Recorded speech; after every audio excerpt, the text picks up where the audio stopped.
tell me, why do you zigzag when you're approaching cattle to move them rather than just walking straight up to them?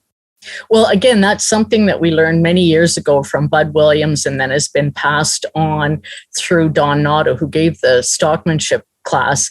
And I think it's about creating a barrier. So in the animal's mind, if you're just coming up, like, that's one kind of pressure. But when you're zigzagging like this, it's creating more of a fence-like situation, I guess you could say. I'm not 100% sure of that. But the pressure isn't full on right in. Sometimes you need to do that to get them to move, to walk right into usually it's the side of them to get them to move away from you. But it just creates that barrier that they want to start casually walking away from. And you mentioned Bud Williams. So is he the one that pioneered this technique? Oh, certainly. There's been a few livestock behavior specialists, handling specialists, but Bud Williams is certainly one of the ones that's revered as the most popular and knowledgeable and a pioneer in the whole field of livestock handling. And we were very fortunate. Over 30 years ago, he came to this community and worked for a number of years with our friends and neighbors at VT Feeders.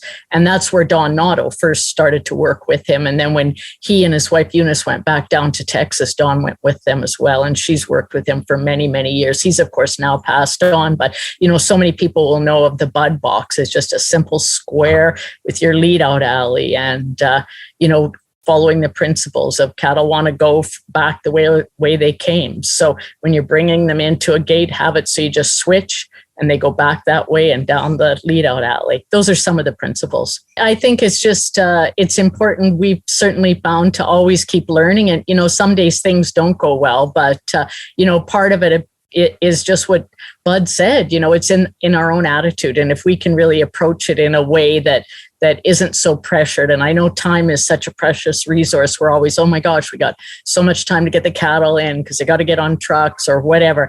And really just trying to plan things that you can go at it a little slower and easier and always have a plan B too, those are a couple of the main things. And it's really helped, I think, not only our livestock that we work with, but the people we work with as well.